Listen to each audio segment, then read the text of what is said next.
গরুর মাংস তো অনেকেই রান্না করে, তো সবচেয়ে সহজ এবং মজাদার হয় এভাবে হাতা মাখিয়ে রান্না করলে। তো আজকে আপনাদের সাথে আমি স্পেশালি ঈদের জন্য হাতে মাখা করে গরুর মাংস রান্না করব।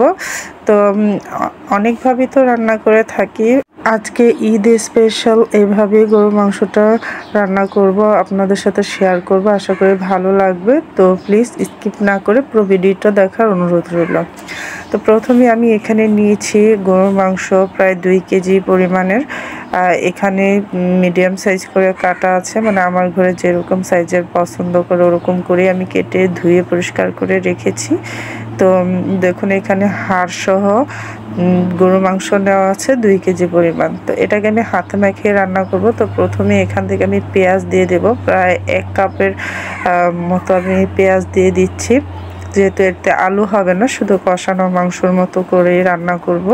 এখন এর মধ্যে দিয়ে দেব আগে থেকে পেস্ট করে রাখা আদা রসুন বাটা। এখানে উঁচু উঁচু করে 2 টেবিল চামচ দিয়ে দিয়েছি।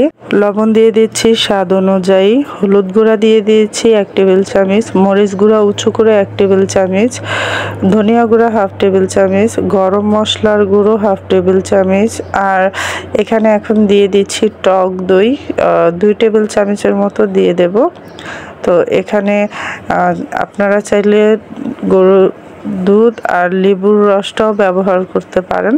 তো আমার কাছে টক দই ছিল, আমি ব্যবহার করেছি। তো এখন দিয়ে দিচ্ছি আমার হোমমেড টমেটো সস, এখানে 1 টেবিল চামচে দিয়েছি, বেশি দেওয়া লাগবে না।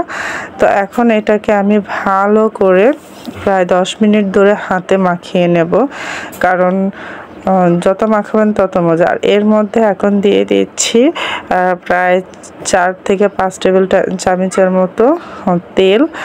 তো তেলটা পরে আবার আমি আরও দেব। তো এখন এতটুকু দিয়ে মাখিয়ে নিচ্ছি, পরে আবার আমি আরও তেল দিয়ে নেব। তো এটাকে এখন ভালো করে হাতে মাখিয়ে নেবেন, যাতে প্রত্যেকটা মাংসের গায়ে মশলাগুলো লেগে যায় ভালোভাবে। আর লবণটাও পরে চেক করে আবার দিয়ে দেবেন রান্নার মাঝে। তো আমি আমার মতো করে এটাকে ভালো করে হাতে মাখিয়ে নিয়েছি। মাখার সময় একটু সাবধানে মাখাবেন, যেহেতু হাড় আছে, হাতে যেন কোথাও না লেগে যায়। তো এটাকে ভালো করে একদম মিক্স করতে হবে। এই বিফ বা গরুর মাংস অনেকভাবে রান্না করা যায়, রান্নার পদ্ধতির কোনো শেষ নেই। তবে সবচেয়ে বেশি মজা হয় এভাবে হাতে মাখিয়ে 10 মিনিটের বা আধা ঘন্টার জন্য যদি রেস্ট রেখে রান্না করা যায়, সেটা সবচেয়ে বেশি মজা হয়, কারণ মশলাগুলো সব মাংসের ভেতরে ঢুকে যায় আর খেতেও খুব ভালো লাগে, তাড়াতাড়িও রান্না হয়ে যায়। তো এটা মাখানো হয়ে গেছে, 10 মিনিট রেস্টে রেখে তারপর আমি এটা চুলায় দিয়ে দিব। তো এটা চুলায় দিয়ে দিয়েছিলাম, চুলাতে দিয়ে দেওয়ার পরে দেখুন বলক এসে গেছে। আর এটা থেকে অনেকটা পানি উঠে আসবে, কারণ পানি এক্সট্রা করে দেওয়া লাগবে না। গরুর মাংসর যে পানি ওঠে, এই পানিটা দিয়ে যদি রান্না করা যায় তাহলে খুব টেস্টি হয়, খুব ভালো হয়, সেদ্ধ হয় তাড়াতাড়ি। পানিটা দিলে বেশি একটা ভালো লাগে না। তো চেষ্টা করবেন গরুর মাংস যে পানিটা ওঠে এটা দিয়েই সেদ্ধ করার জন্য, মানে কষানোর জন্য। তো আমি এটাকে মিডিয়াম আছে আপাতত কষাচ্ছি। তো লাস্ট পর্যায়ে এটাকে আমি একটু লো করে দেব, মাংসটা সুন্দর করে সেদ্ধ হওয়ার জন্য, পেঁয়াজগুলো সব গলে যাওয়ার জন্য।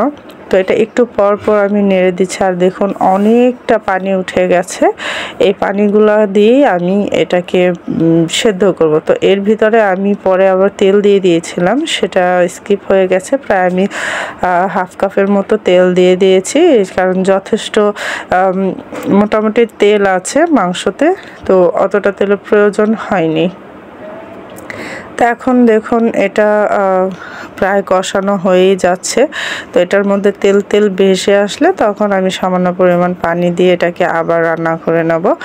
তো আপনারা এভাবে একবার করে দেখবেন, খুব ভালো লাগে। জানি সবাই রান্না করতে জানেন, তারপরেও এটা আমার ঘরের জন্য আমি এরকমভাবে করে নিয়েছি।